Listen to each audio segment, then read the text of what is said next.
Nas últimas semanas, diversas personalidades da mídia divulgaram nas redes digitais denúncias de pedofilia na ilha de Marajó, no norte do Pará. O caso conquistou um alcance nacional e mobilizou diversos setores do Brasil. A repercussão começou no último dia 15 de fevereiro, quando uma cantora gospel paraense cantou uma música num reality show. Segundo ela, a canção, que narra o desaparecimento de uma criança, foi inspirada nos casos de pedofilia e do suposto tráfico de órgãos na ilha de Marajó. A apresentação trouxe à tona denúncias de abuso infantil no arquipélago e reviveu uma fala de Damares Alves em 2022, quando ela era ministra dos Direitos Humanos de Bolsonaro. Nós temos imagens de crianças nossas brasileiras com 4 anos, 3 anos, que quando cruzam as fronteiras sequestradas, os seus dentinhos são arrancados para elas não morderem na hora do sexo oral. Damares nunca conseguiu comprovar os relatos. Ela se tornou alvo de uma ação civil do Ministério Público em 2023 por divulgar informações sensacionalistas sobre a região. Com desinformação e estigma sobre a ilha repercutindo, o Observatório de Marajó ressaltou que esses casos de abuso acontecem da mesma forma em todas as regiões do país. O Ministério dos Direitos Humanos, atualmente comandado por Silvio Almeida, afirmou em nota que o arquipélago é assistido pelo programa do governo Cidadania Marajó, desde maio do ano passado, 2023. Quarta-feira, 28 de fevereiro de 2024.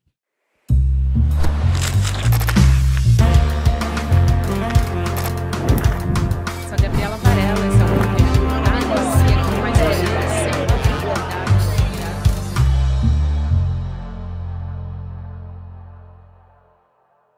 Olá, seja muito bem-vindo, seja muito bem-vinda. Eu sou a Gabriela Varela, esse é o videocast Em Detalhes e aqui, você já sabe, sempre de segunda a sexta-feira com um convidado ou uma convidada, a gente analisa uma temática, uma notícia importante do momento.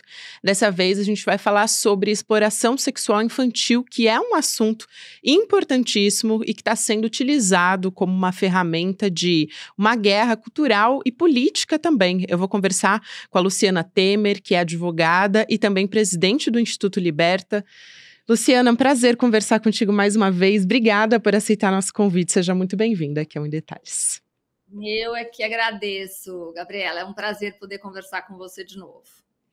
Bom, eu quero dar uma contextualizada aqui e acho que você vai me ajudar muito bem, Luciana, com isso também, mas o Ministério Público Federal, ele exigiu da senadora Damares Alves agora uma indenização de R$5 milhões por danos sociais e morais à população da ilha de Marajó.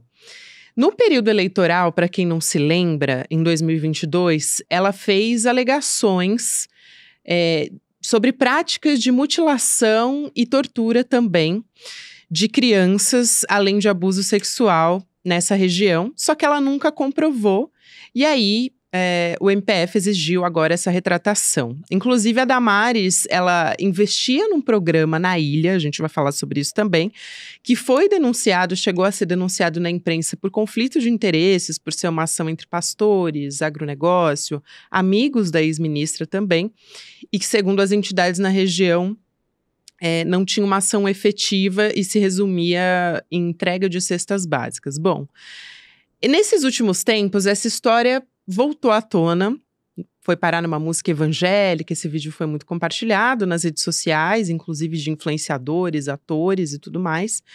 Ao mesmo tempo, a gente teve uma nota do Observatório do Marajó, dizendo não acredite em tudo que vês na internet.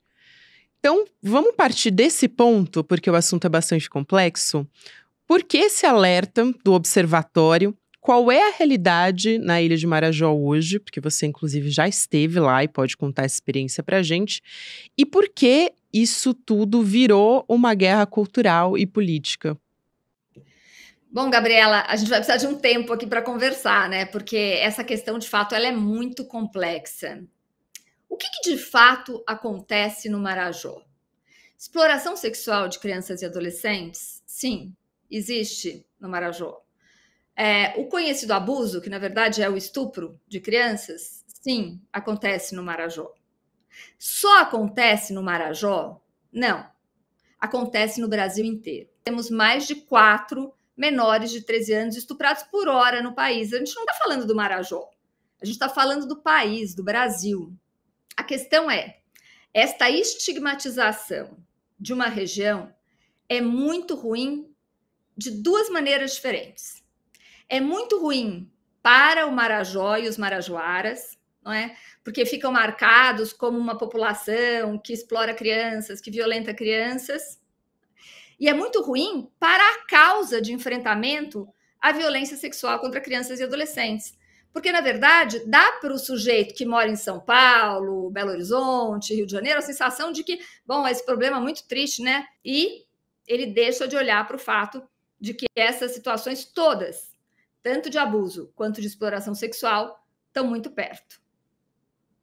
Exatamente. E a gente tem essa guerra cultural, né? Eu também tinha te perguntado como que se transformou nisso, porque em meio a esse embate nas redes sociais, tem políticos envolvidos, enfim, foram disseminados, na verdade, diversos vídeos falsos, mas dos que mais chamou a atenção foi um vídeo do Uzbequistão, que era uma professora levando dezenas de crianças num veículo. Esse vídeo foi divulgado como se isso se passasse na ilha de Marajó, aqui no Brasil, né?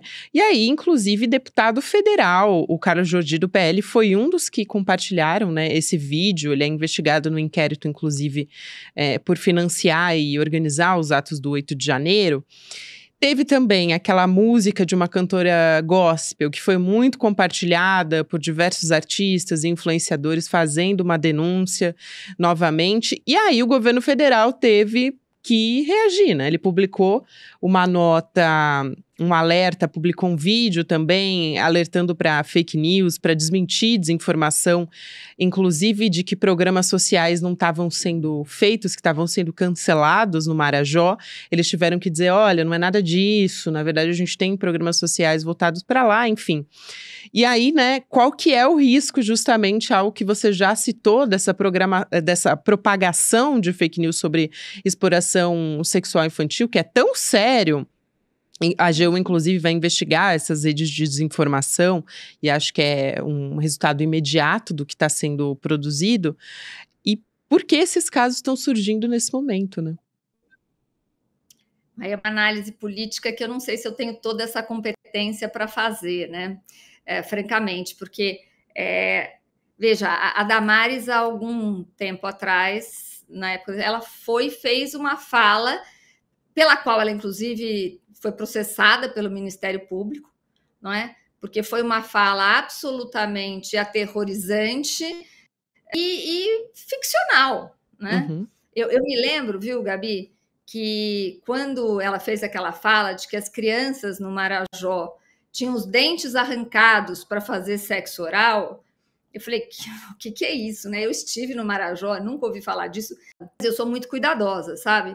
Porque às vezes acontecem coisas que a gente não sabe. E aí eu liguei para as pessoas que estão no Marajó e que fazem um trabalho muito sério de enfrentamento às violências sexuais contra crianças e adolescentes, a irmã Henriqueta, discípula do Dom Ascona, que é um bispo corajosíssimo, que há muitos anos vem denunciando violências contra crianças no Marajó. E a irmã Henriqueta falou para mim, Luciana, eu nunca ouvi uma história dessas, não é?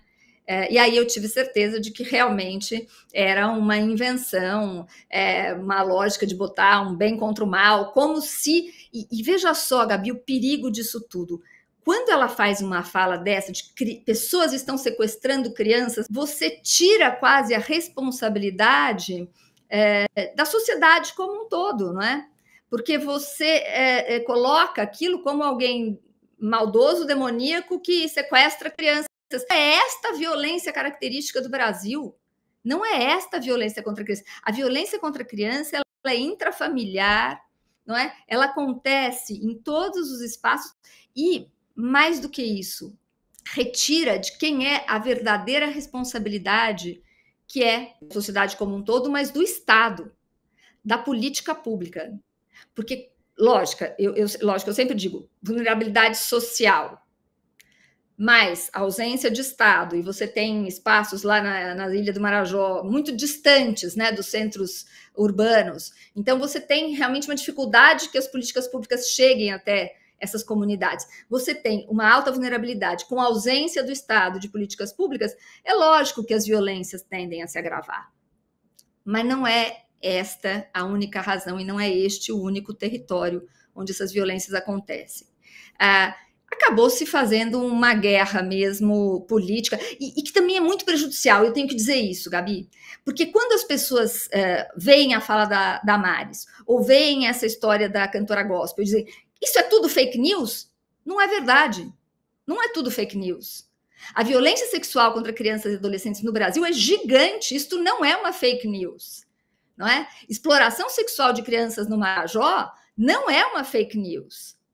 Agora, estes exageros e estas fantasias são fake news. Então, veja como é um grande desserviço ao enfrentamento real e à proteção real de crianças e adolescentes.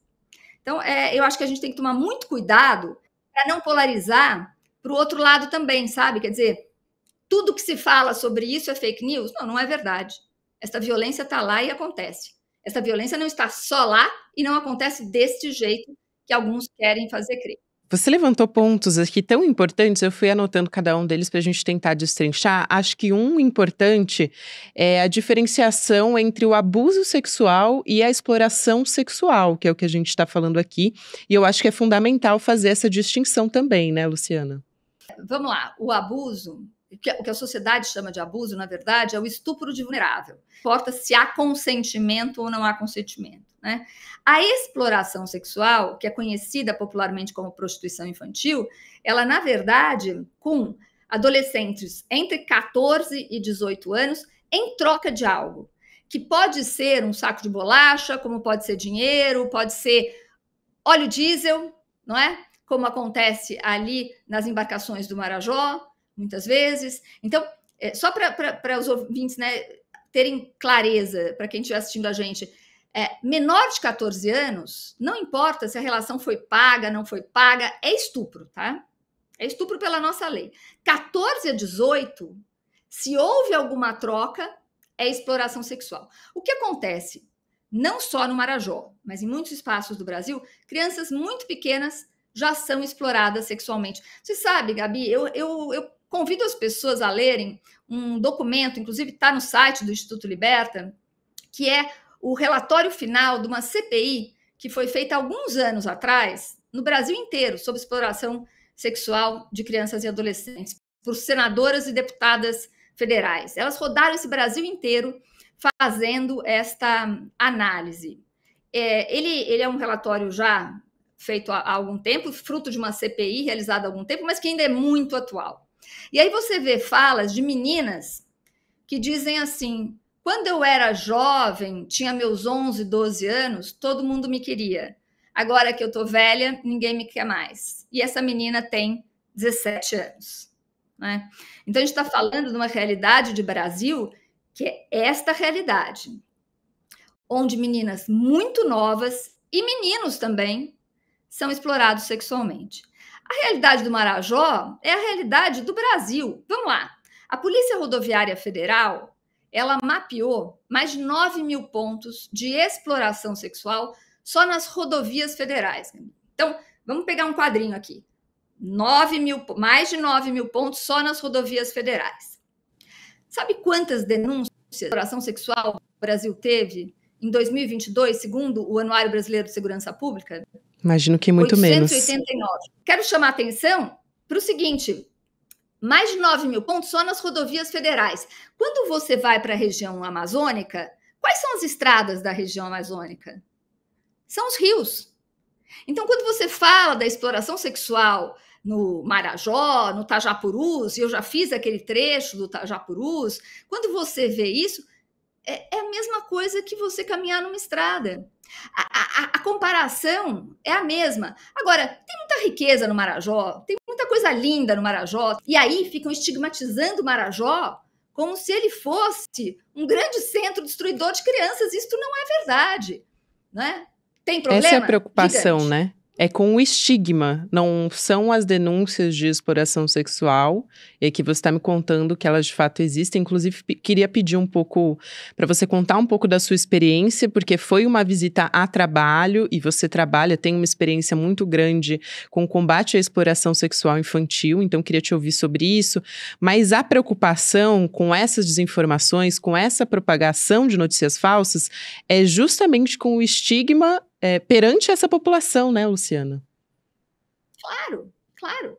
Né? Você cria um estigma para essa população, você afasta as pessoas do lado bonito, positivo, criativo que existe na população marajoara, que é muito bonito, né? Agora, a gente está num país miserável, né, Gabi? Nós somos ainda um país de pessoas muito pobres e que tem acesso a poucos recursos. A gente acabou de ter notícia aí do quanto de gente que não tem saneamento básico, né? Onde as distâncias são muito longas. Né? Se você pegar a Amazônia, por exemplo, eu fui a convite da Fundação Amazônia Sustentável para fazer a Amazônia Profunda, para chegar nas primeiras comunidades, depois de ter fé. Então, a gente está falando de um Brasil que é um Brasil muito espalhado, muito distante, é muito difícil chegar à política pública, mas a gente precisa olhar para essa diversidade, sem estigmas, não é? Reconhecer as potências dos locais e olhar para isso. Agora, esta briga de extrema direita e esquerda né, é uma perversidade para o enfrentamento desta violência. Não é? Eu escutei gente dizendo, olha que absurdo o que eles estão dizendo. Não é totalmente absurdo, porque tem exploração sexual lá. E precisa ser olhado com cuidado. É com dinheiro, mandando dinheiro para lá? É construindo fábrica de calcinha? Claro que não. Não é que foi a ideia da Damares? Lógico que não. Ninguém está falando disso. Está falando de política pública. Política pública de proteção às famílias, às mulheres, não é? De educação para as crianças. É disso que a gente está falando.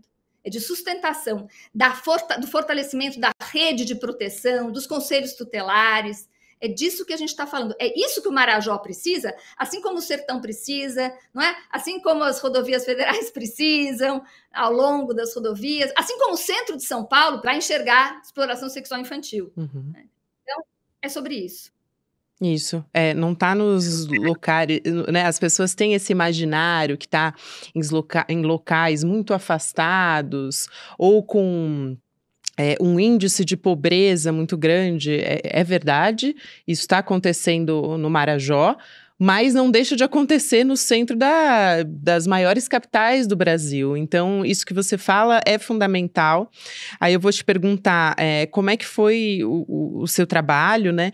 E sobre os dados de exploração sexual infantil aqui no Brasil, se a gente tem regiões onde isso é mais preocupante, porque você já trouxe a informação que também é muito preocupante, né, de certa forma, de que há uma subnotificação desses casos, né? Então é difícil de identificar que eles estão acontecendo e, consequentemente, é difícil tomar medidas também para prevenir tudo isso.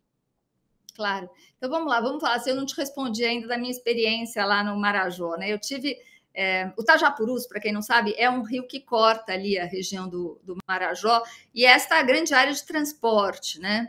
E tem comunidades ao longo do Tajapurus. Eu fiz esse caminho a convite na época do governo do Pará, justamente para pensar uma campanha de enfrentamento à exploração sexual de crianças e adolescentes.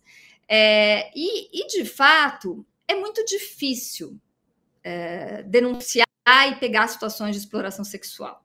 Né? Não é fácil. Por uma coincidência, a gente estava até na embarcação com uma delegada e nós identificamos uma situação onde crianças estavam subindo numa embarcação, crianças pequenas subindo na embarcação. E a delegada fez uma abordagem. O que acontece? As crianças, elas sobem com, muitas vezes, a desculpa do trabalho infantil, né? Quando você vê crianças, meninos bonitos no farol, fica pessoas com uma cabeça completamente distorcida, olham essas crianças e podem se aproveitar delas nessa situação. Aqui, né? São Paulo, Rio de Janeiro e tudo mais. Então, Essa é a situação. Você me perguntou também dos estados, né? Se o índice, se tem algum lugar mais preocupante. Eu sempre digo o seguinte: a gente não tem tempo neste programa, e nenhum programa a gente tem tempo suficiente para realmente entender o contexto de violência sexual. Entender, quando a gente fala do Marajó, fala das rodovias federais, a gente está falando de um tipo de exploração sexual que é o tipo ligado à alta vulnerabilidade social. Não é? Como foi o resultado dessa CPI? Ou seja, são crianças em muita vulnerabilidade social. Mas olha só, eu convido todo mundo a assistir o nosso documentário, Um Crime Entre Nós. A gente fez junto com o Instituto Alana, em 2019, um documentário sobre violência sexual infantil, especialmente exploração sexual. E tem uma parte que uma pessoa, a Amanda, de Manaus, ela conta de uma menina que frequentemente subia em embarcações de turistas para ser explorada sexualmente. Começou aos 11 anos de idade. E quando ela perguntou, por que você faz isso? E a menina disse, em troca, às vezes, de Coca-Cola, de conhecer a embarcação. Por que você faz isso? Porque um dia ele disse que vai me levar para Disney. Levar para Disney não é sobre comer. Levar para Disney é sobre sonho, é sobre desejo. E a exploração sexual de meninas e meninos no país está muito ligado não só à questão de vulnerabilidade e sobrevivência, mas à questão de sonhos e desejos e vontades não acontecidas. Tem uma outra cena do relatório da CPI, onde uma pessoa pergunta para uma menina de 9 anos, mas você é tão inteligente, tão esperta, tão linda, por que você está fazendo isso? E a menina diz, porque agora eu como quantos cheeseburgers eu quiser. A raiz disso tudo, para entender que nem tudo é fome, tem a fome, mas nem tudo é fome.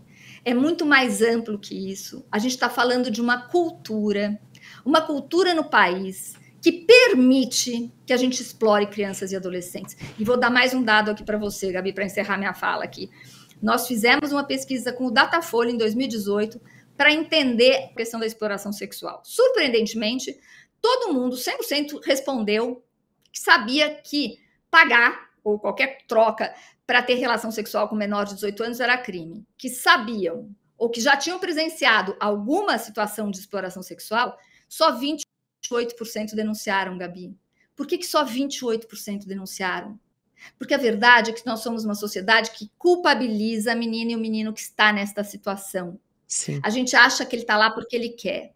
E é sobre tudo isso que a gente tem que falar e parar de falar de fábrica de calcinha, falar de dente arrancado, Não! A gente tem que falar de uma violência enorme que prejudica o país, inclusive financeiramente. Tem um estudo do Banco Mundial que mostra que o Brasil deixa de produzir 3,5 bilhões de dólares anualmente em razão de gravidez precoce.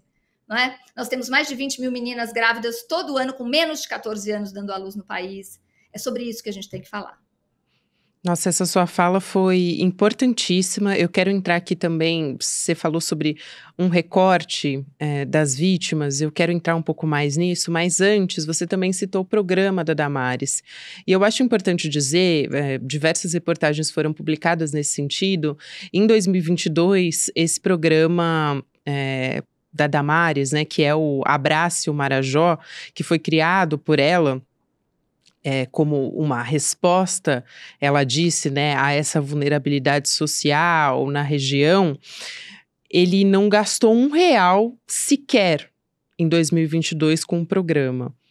E aí, esses são dados, enfim, do Sistema Integrado de Planejamento e Orçamento do Governo Federal, né, mostrando muito pouco empenhado, inclusive, no programa, que foi R$51 mil, mas sem usar efetivamente esse recurso. E aí, depois, a gente teve o governo do presidente Lula assumindo, revogando o programa e substituindo por um outro programa, que é o Cidadania Marajó, e diz também que vai levar políticas sociais à região.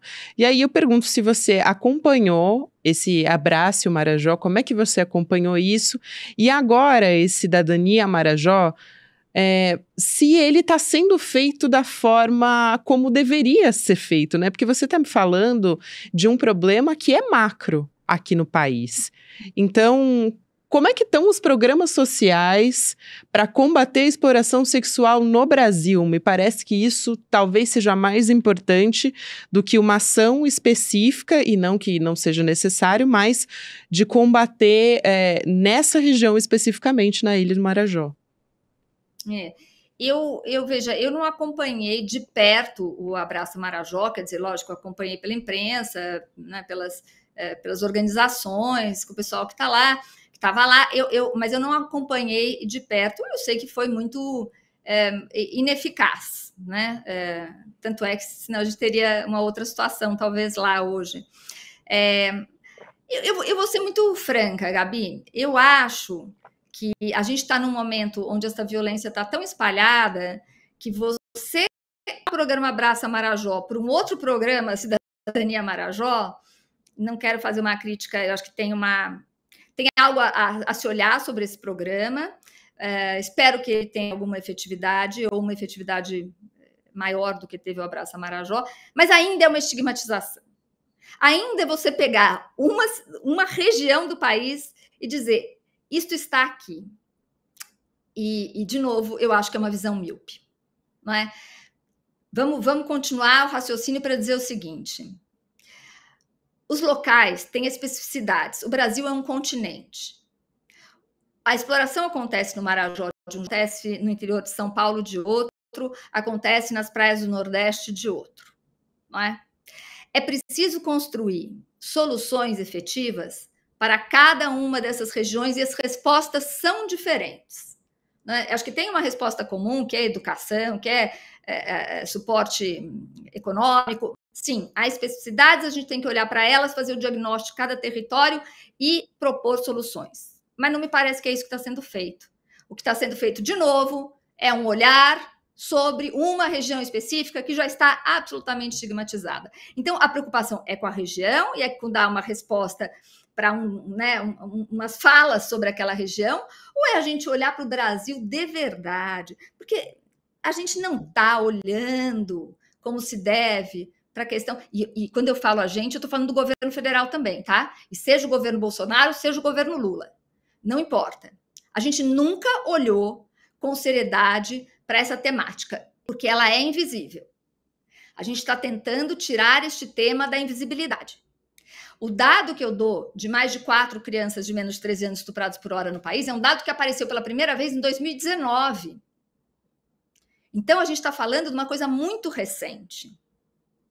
Este dado deveria estar fazendo com que o Brasil inteiro tivesse focado no enfrentamento desta violência, mas não está. Quer ver como não está? O Senado está prestes a aprovar a aprovação domiciliar, a regulamentação da aprovação domiciliar. O que a aprovação da educação domiciliar tem a ver com violência sexual, Luciana? Mais de 70% das violências sexuais acontecem dentro de casa. Como é que eu vou deixar uma criança não ir para a escola? Estou falando só de violência sexual, não das outras violências. Né? Então, o que eu quero dizer, Gabi, aqui, é que é uma cebola muito grande para a gente descascar as várias camadas. Não tem resposta única, não tem bala de prata. Tem, primeiro de tudo, consciência. Consciência de que nós somos um país machista, que nós somos um país racista, não é? E de que nós não damos importância para coisas que acontecem quando não é com a gente. Por isso que é muito importante todo mundo entender que a violência sexual infantil ela está em todas as casas. Vou completar o raciocínio para dizer o seguinte. Hoje está começando a se falar de violência virtual, não tá? Sim, pela internet. Fortemente. Violência sexual, ótimo não, horrível, medonho, tem aumentado. Mas olha só que maluquice. Quem é a maior vítima desta violência? Qual é o adolescente, a criança, a maior vítima? É aquele que tem o seu próprio quarto, o seu próprio equipamento, fica na privacidade da sua casa. Ele é uma vítima muito mais fácil. Portanto, a gente está tendo vítimas de classe média, média alta. E está chamando a atenção da população brasileira. Então, vamos entender de uma vez por todas que esta violência perpassa todas as classes sociais de maneiras diferentes, com características diferentes no Brasil inteiro. E que se a gente não botar o Brasil para falar sobre violência sexual infantil e construir políticas públicas efetivas a partir de um diagnóstico correto, a gente vai continuar tendo esta violência estrutural atingindo outras tantas questões. Luciana, que fundamental essa conversa. Quero te agradecer por ter vindo aqui trazer todas essas informações para a nossa audiência. De fato, é um assunto muito invisibilizado, as pessoas não têm, de fato, informação sobre isso. A Luciana Temer é advogada, presidente do Instituto Liberta, que faz esse combate à exploração infantil. Fortalecer essas redes de proteção é muito importante e ter essa conversa que a gente teve aqui é importantíssimo também. Então, te agradeço muito, obrigada e até uma próxima. Eu é que agradeço a oportunidade, Gabi. Um beijo e volte sempre, querida. Obrigada. Videocast em detalhes fica por aqui, mas antes de terminar, tem um recado importante para você, porque a gente está na quarta-feira e amanhã a gente já vai ter a aula inaugural do Empreendedor Mestre, essa formação completa que o Eduardo Moreira está trazendo sobre empreendedorismo, sobre gestão de negócios. A gente vai lançar nessa quinta-feira. Vocês que acompanham o canal já sabem, Eduardo tem experiência como sócio, como gestor, ganhou também o Prêmio Best, como um reconhecimento do trabalho que ele faz como influenciador de economia e negócios. E aí, nesse curso, ele vai compartilhar todo esse aprendizado, trazer professores e dar uma formação de fato nessa área. E aí, você vai aprender sobre marketing digital, técnicas de apresentação, planejamento financeiro, enfim, é um currículo bastante extenso que tem aí uma equiparação com o MBA. Está valendo muito essa oportunidade, principalmente se você fizer indicação. Por quê? Os primeiros, as 50 pessoas que conseguirem mais inscritos, né, os primeiros 50, vão ganhar uma bolsa integral. Então, os primeiros que conseguirem essa indicação na aula magna dessa quinta-feira, né, vão garantir essa bolsa integral. Então, você pode se inscrever no indetalhes.com.br. Daí você consegue o link, compartilha com a tua rede, né, com os teus amigos, em grupos, enfim, e indica para todo mundo que aí você tem chance de fazer esse curso gratuito. Só lembrando que essa aula inaugural de quinta-feira vai ser dia 29, então, de fevereiro, 8 horas da noite. Vai ser aberta e gratuita, você só precisa fazer a inscrição no link que está aqui na sua tela. Muito obrigada a você que me acompanhou até aqui. Pelo YouTube agora você fica com o Mercado Investimentos, depois tem Rolê CL, 6 horas da noite, CL Notícias, segunda edição. Lembrando que você pode nos ouvir também em todas as plataformas de áudio. Obrigada e até amanhã. É amanhã, turma, que a gente inaugura o nosso novo grande projeto, o curso Empreendedor Mestre. Um curso para ensinar as pessoas como hackear o sistema e, usando técnica, ciência, vencer os grandes nas regras que eles criaram e nos obrigam a cumprir. O programa Empreendedor Mestre vai ser uma verdadeira revolução em termos de dar ferramentas para que as pessoas possam aumentar as suas probabilidades de sucesso num sistema tão injusto. Se você já se inscreveu, fique atento que no seu e-mail, 1 hora antes da aula, vai chegar o link para você poder participar. Se não se inscreveu, clique agora no botão Saiba Mais e em poucos segundos você vai se inscrever. E amanhã a gente vai estar junto para poder curtir essa aula incrível. Até amanhã, 8 horas da noite no horário de Brasília.